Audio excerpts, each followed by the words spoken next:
Have you ever wondered why, in an age of unprecedented scientific discovery and access to information, ancient belief systems not only persist but thrive with a fierce and unshakable certainty?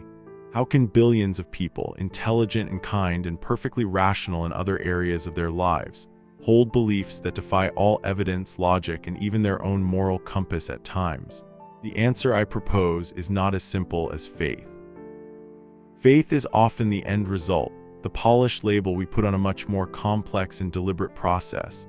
The real answer lies in a masterfully executed, time-tested set of psychological techniques, a form of mental conditioning so pervasive and so deeply embedded in our cultures that we often fail to even see it.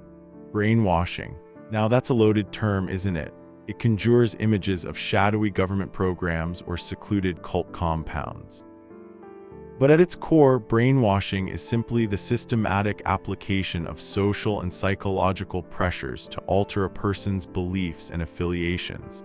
It's not about sudden, dramatic conversions. It's a slow, meticulous erosion of critical thought and the construction of a new reality. And in this arena, my friends, religions are the undisputed world champions. They've had millennia to perfect their craft. Here on the God Mirage, we peel back the curtain of the sacred to examine the mechanics of belief. We aren't here to attack individuals, but to critically dissect the institutions and ideologies that shape them. In many parts of the world, simply asking these questions is an act of quiet rebellion, a declaration of intellectual independence. In fact, for many of you watching, identifying as a skeptic or an agnostic likely places you in a distinct social minority. We'd be fascinated to hear about it. Let us know in the comments where you're watching from and what the social climate is like for skeptics in your corner of the globe. Your perspective adds a vital piece to this global puzzle. And if this kind of deep dive into the psychology of belief is what you're looking for, consider subscribing and turning on notifications. We have a lot of mirages to dispel. Today, we begin with the foundational tactics, the very pillars upon which the grand temple of faith is built. The cradle of conviction, childhood indoctrination. There is no tool more powerful, more effective, or more ethically questionable in the religious arsenal than childhood indoctrination. It is the absolute cornerstone of religious continuity.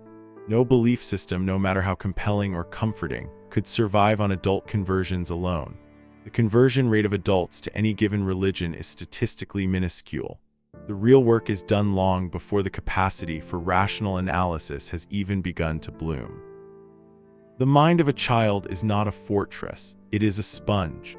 It is a marvel of biological programming designed for one primary purpose: to absorb information from its caregivers in order to survive. For millions of years, this was an unparalleled evolutionary advantage. The child who implicitly trusted its parents' warnings about poisonous berries or lurking predators was the child who lived to pass on its genes. This biological imperative to trust, to believe without question what our authority figures tell us, creates a perfect, unsecured backdoor into the developing psyche. A child's brain has not yet developed the sophisticated cognitive filters that an adult uses, however imperfectly, to evaluate claims. It cannot readily distinguish between a verifiable empirical warning like "the fire is hot, don't touch it," and a non-verifiable metaphysical claim like an invisible, all-powerful being is watching your every move and judging your every thought. Both pieces of information come from the same trusted, beloved source, a parent, a grandparent, respected elder, and are therefore absorbed with the same level of credulity. The fire is real. The invisible being must be real too. This isn't a fair fight. It's like entering a master locksmith into a competition against a door with no lock. Think of how this process unfolds. From the moment a child begins to form language, the concepts of religion are woven into the very fabric of their reality. The word God is often learned before the word science. Prayers are recited before the multiplication tables are memorized. Stories of miracles, angels, and demons are presented as historical fact, right alongside stories of national heroes and historical events. These are not presented as one possible way of viewing the world, they are presented as the way the world is. The supernatural is normalized. It becomes part of the baseline operating system of the mind. This initial programming is then reinforced relentlessly through a multi-sensory, emotionally charged ecosystem. It's in the songs sung in the place of worship, the majestic architecture designed to inspire awe and insignificance, the solemn rituals that mark the passage of time, the festive holidays that bind the family together in shared tradition. Each of these experiences forges a powerful emotional connection between the religious doctrine and the most profound feelings a child can experience: love, safety, belonging, joy, and wonder. The scent of incense becomes the smell of holiness. The taste of a communion wafer becomes the taste of salvation. The sound of a hymn becomes the sound of community. Consequently, when that individual grows older and encounters information that contradicts these foundational beliefs, the conflict is not merely intellectual. To question the religion is to question the very foundation of their identity. It means questioning the love and wisdom of their parents. It means risking the coherence of their most cherished childhood memories. It feels like a betrayal, not of a set of propositions, but of one's own past, one's own family, one's own tribe. The emotional stakes are astronomically high. The choice is often between a comforting, familiar worldview that is deeply integrated with one's sense of self and community, and a cold, alienating truth that threatens to unravel everything. Most people, quite understandably, will choose the comfort of the familiar. Religions don't just teach children what to think, they teach them how to think, and more importantly, how to feel about their thoughts. They build the cognitive and emotional architecture of the mind, and they do it so early and so effectively that for many, dismantling it later in life is a psychological demolition project of staggering proportions. It is, without exaggeration, the most brilliant and enduring brainwashing program ever devised. The currency of control, fear, and reward. Once the foundation of belief is laid in the soft clay of a young psyche, it must be protected and maintained. The primary method for this lifelong maintenance is a brutally effective psychological pincer movement, the dual manipulation of profound fear and transcendent reward. This is the carrot and stick, scaled up to a cosmic eternal level. It's a system of control so potent that it can govern a person's behavior not just in public, but in the most private sanctuary of their own mind. Let's start with the stick, for it is arguably the more powerful motivator. The most ingenious and terrifying invention of institutional religion is the concept of eternal damnation. Hell, think about that for a moment, not as a theological concept, but as a psychological weapon. Imagine teaching a small child, whose mind is still grappling with the permanence of a scraped knee, that there exists a place of infinite, conscious, inescapable torment. A place of fire or darkness or endless suffering where they could be sent forever, not necessarily for a heinous crime, but for a thought, for doubting, for asking the wrong questions, for loving the wrong person, for simply being born in the wrong geographical location and believing in the wrong God. This is not a simple deterrent. This is the installation of a permanent, background-level hum of existential terror into a person's psyche. It is a form of profound psychological abuse. It frames existence as a minefield where one wrong step, one moment of weakness or intellectual curiosity could lead to a cataclysm of unending agony. This fear is designed to short-circuit critical thinking. When you're terrified of the consequences of questioning, you will learn very quickly not to question. You will learn to suppress your doubts, to rationalize inconsistencies, and to police your own thoughts with a vigilance that no external authority could ever hope to match. The fear of hell is the ultimate thought-terminating cliché. It is the final, unanswerable rebuttal to any and all skepticism. But what if you're wrong? The sheer, unimaginable horror of the consequence makes the risk of disbelief seem utterly reckless. This system is essentially a metaphysical protection racket. Religion creates the disease, the concept of original sin, of innate human depravity, of a wrathful deity offended by our very nature, and then it, and only it, sells the cure. The cure, of course, is absolute adherence to its doctrines, rituals, and authorities. It's a brilliant business model. But fear alone can be brittle. It needs to be balanced with an equally powerful lure. This is the carrot, the promise of eternal reward, heaven, paradise, nirvana, the Elysian fields. Whatever its name, the concept is the same, a perfect, blissful afterlife that compensates for all the suffering, injustice, and toil of this one. This promise is a psychological masterstroke for several reasons. First, it is an incredibly powerful tool for social control. It encourages passivity and acceptance of one's lot in life. Why strive for justice on earth when a perfect justice awaits in heaven? Why fight against poverty, oppression, or inequality when these are but fleeting tests and your real reward is in the next life? This deferred gratification can be a potent opiate, dulling the impulse to challenge earthly power structures. Second, the promise of paradise provides immense psychological comfort in the face of our greatest fear, death. The belief that death is not an end, but a transition to a better place where we will be reunited with our loved ones, is perhaps the most seductive promise religion has to offer. It soothes the existential dread of non-existence. This is not a small thing. The desire for it to be true is so overwhelming that it can easily overpower the rational mind's demand for evidence. We are hardwired to seek comfort and avoid pain, and the heaven-hell dichotomy plays on these fundamental drives with symphonic precision.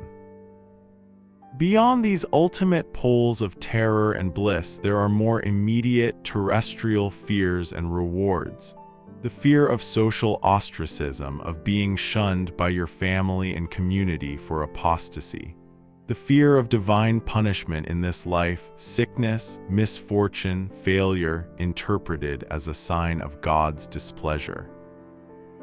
Conversely, the rewards are the sense of belonging, the powerful emotional high of communal worship, the feeling of purpose and meaning, the security of having all of life's big questions answered for you in a neat, tidy package. This constant, oscillating cycle of fear and promised relief, of divine threat and divine love, keeps the believer locked in a state of emotional and psychological dependence. It creates a reality where the safest, most logical, and most comforting path is to simply keep believing. This constant cycle of fear and promised reward can be incredibly potent. For those of you who have moved away from a religious upbringing, what was the stick that was used most often? Was it the abstract, terrifying concept of hell, the more immediate fear of disappointing and being cut off from your family, or something else entirely? Share your experiences in the comments below. Your stories are a powerful testament to the reality of these mechanisms and can offer solidarity to others navigating a similar path. The manufactured tribe, love bombing, and the us versus them dichotomy. Human beings are fundamentally social creatures. For millennia, our survival depended on the tribe, the clan, the collective. To be cast out was a death sentence. This deep primal need for belonging is perhaps our greatest vulnerability, and religions exploit it with breathtaking skill. They don't just offer a set of beliefs, they offer an identity, a family, a place in the world. The process often begins with a technique well known in the study of high-control groups, love bombing. For a potential convert or a young person coming of age within the faith, the experience can be intoxicating. Imagine feeling lost, lonely, or uncertain, and suddenly you are enveloped in a tsunami of affection and acceptance. You are greeted with beaming smiles, warm handshakes, and heartfelt invitations. People remember your name. They seem genuinely interested in your life, your struggles, your hopes. They shower you with praise for showing interest, for having an open heart, for taking the first step on the right path. It feels like coming home to a family you never knew you had. This is not accidental kindness, it is a calculated strategy. It is an overwhelming display of conditional affection designed to create a powerful emotional bond to the group before the logical mind has a chance to scrutinize the group's claims. The feeling is one of being chosen, of being special, of finally being understood. But this warmth is the glow of a carefully managed fire, and it only warms those who stay close to its center. The love is conditional, contingent upon conformity. As long as you nod along, participate in the rituals, and parrot the right doctrines, the affection flows freely. But begin to ask difficult questions, express skepticism, or challenge the leadership, and you will feel the temperature drop with alarming speed. The warm smiles become strained, the invitations dry up, the concerned inquiries are replaced with warnings about pride, doubt, or the influence of the devil. The very same mechanism that drew you in, the powerful feeling of belonging, becomes the chain that holds you there. The implicit threat is clear. Step out of line, and this wonderful, affirming family will be taken away. You will be cast out into the cold, lonely darkness once more. This is reinforced by the creation of a stark and unyielding us versus them dichotomy. To be inside the group is to be one of the saved, the chosen, the enlightened, the faithful. You are on Team God. Everyone outside the group, by definition, is part of them. They are the world, a vague but menacing term that encompasses all of secular society. They are variously described as lost, blind, sinful, hedonistic, misguided, or actively hostile to the faith. This creates a psychological fortress. The world outside the religious bubble is painted as a dangerous, corrupting, and unhappy place. Why would you ever want to leave the safety and light of the fortress to wander in that wilderness? This constant demonization of the outgroup serves a critical purpose. It insulates believers from contrary perspectives. If a scientist presents evidence that contradicts your holy book, you don't have to engage with the evidence. They are simply a worldly, arrogant person who leans on their own understanding. If a former member shares a story of abuse or manipulation, you can dismiss them as bitter, angry, and poisoned by Satan. The group has preemptively inoculated you against all criticism by discrediting the source. This creates a powerful sense of shared identity and superiority. We, the in-group, have the secret truth. We have the divine connection. They, the out-group, are to be pitied, converted, or defended against, but never ever taken seriously as intellectual equals. The love bombing pulls you in, and the fear of the outside world, the other, ensures you stay put. It's a perfectly constructed social trap. The sacred echo chamber, controlling the narrative. For a belief system to survive contact with the modern world, it must have an incredibly robust immune system.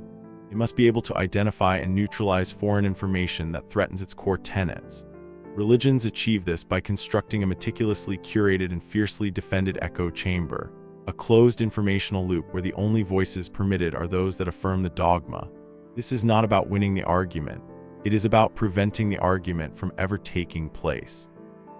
Information control is paramount.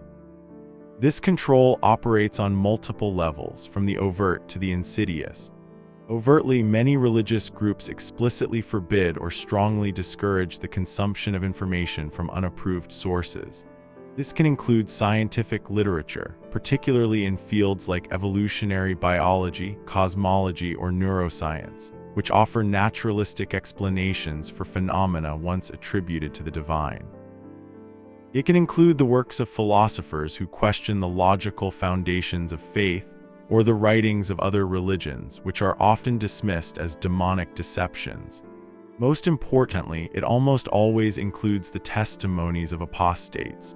Former members are the single greatest threat to the echo chamber, as they can speak the group's language and expose its inner workings from a place of experience. Therefore, they are invariably painted as traitors, as having been motivated by a desire to sin, or as being manipulated by evil forces. Their credibility is assassinated before they can even speak. More subtly, the control is woven into the very fabric of the believer's mindset. Skepticism, the cornerstone of rational inquiry, is reframed not as an intellectual virtue, but as a moral failing. To doubt is to be weak in faith. To ask for evidence is to be arrogant, to put God to the test.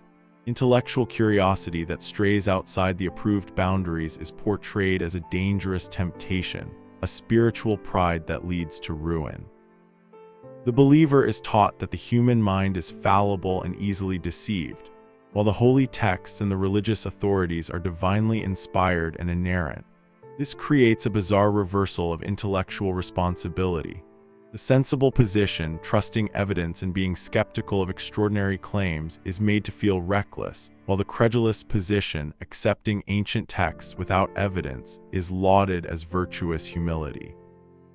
Furthermore, religions create their own self-referential language, a sacred jargon that both reinforces the worldview and isolates believers from outside discourse. Words like grace, salvation, anointing, and the Spirit are loaded with immense meaning inside the group, but are often nebulous or nonsensical to outsiders. This specialized vocabulary makes it difficult for a believer to even articulate their doubts in a way that would be understood by someone outside the faith. It also creates a constant, low-level affirmation of the belief system in every conversation.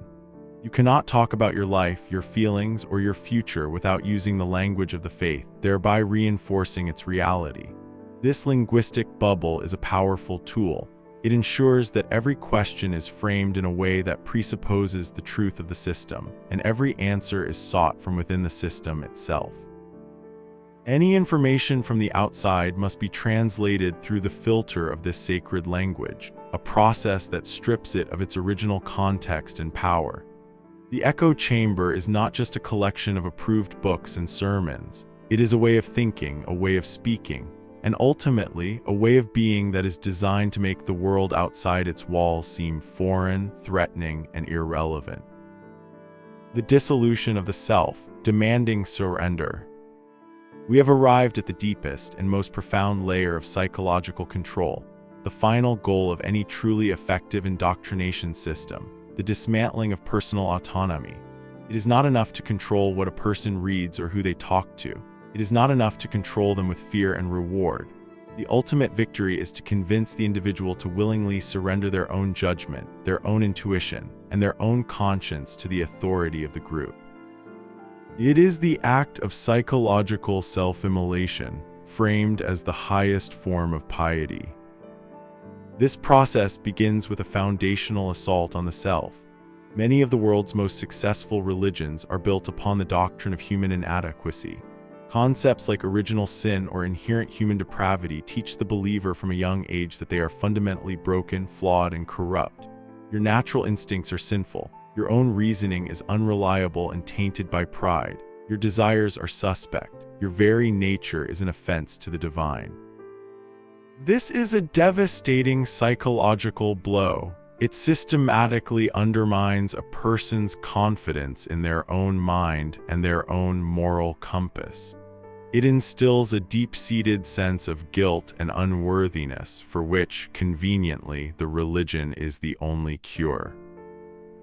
Once you have accepted that you are inherently flawed and untrustworthy, the next step becomes not only logical but desirable. You must surrender your will to something greater, something perfect. Thy will be done, not mine. This is presented as the pinnacle of spiritual maturity, an act of supreme humility and faith. Believers are encouraged to stop trusting their own thoughts and feelings, and instead to lean not on their own understanding, and to submit completely to the will of God as interpreted, of course, by the religion's texts, leaders, and traditions. This is the outsourcing of the conscience. A decision is no longer weighed by your own internal sense of right and wrong. It is measured against the dictates of Scripture or the pronouncements of a priest, pastor, or imam. The psychological implications of this are staggering. It creates a state of perpetual dependence. You can no longer navigate the world on your own terms. You need constant guidance, constant reassurance, constant interpretation from the external authority. It also provides a powerful mechanism for suppressing internal dissent. If you have a thought that contradicts dogma, for example, that a particular religious law seems cruel or unjust, the programmed response is not to question the dogma. The programmed response is to question yourself. This thought must be a product of your own sinful nature, a temptation from a malevolent force, or a sign of your weak faith. You are trained to view your own critical faculties as the enemy. The internal alarm system, which should alert you to logical fallacies or moral inconsistencies in the belief system, is rewired to target the self. The result is a mind at war with itself, constantly policing its own thoughts and stamping out any spark of intellectual rebellion. The ideal believer is not a co-participant in a search for truth, but an empty vessel, a passive receptacle for divine commands. They are taught to find freedom in submission, strength in surrender, and wisdom in the abandonment of their own reason. It is the final, perfect trap, a prison you not only build for yourself, but one you learn to call salvation. Conclusion: the liberation of the mind. So there we have it. A cascading series of psychological tactics refined over centuries designed to do one thing: capture and hold the human mind. It begins in the cradle, programming a child's mind before it can defend itself. It's maintained through a cosmic system of fear and reward, placing one's eternal fate on the line. It creates a powerful tribal identity through love bombing and the demonization of the outsider. It builds an impenetrable echo chamber to starve the mind of conflicting information. And finally, it convinces the individual to perform the ultimate act of surrender, to give up the one thing that is truly their own, their critical judgment. These mechanisms, working in concert, create a formidable psychological fortress. They explain why intelligent, decent people can cling so tenaciously to beliefs that are irrational, immoral, or demonstrably false. It's not a simple matter of being unintelligent or uneducated. It's a matter of being subjected to a sophisticated and lifelong program of mental conditioning. The purpose of this analysis, here on the God Mirage, is not to mock the believer, but to empower the questioner. It is to hand you a blueprint of the prison so that you might recognize its walls. Recognizing these tactics is the first step toward dismantling them. It is the beginning of reclaiming your own mind, of trusting your own reason, and of embracing the terrifying, exhilarating freedom of not knowing all the answers. The world is vast, complex, and filled with genuine wonder. It requires no supernatural garnish. True spirituality, if such a thing exists, cannot possibly be found in a system that demands you put your intellect to sleep. It must be found in the courage to face reality as it is, with eyes wide open. If this exploration of psychological freedom resonates with you, be sure to like this video, subscribe to the God Mirage, and hit the notification bell so you don't miss our next journey into the heart of belief. And for a final thought, share in the comments one belief you were taught that you later rejected, and what it was that first made you question it. Your stories are the antidote, a testament to the resilient, unquenchable power of the free mind.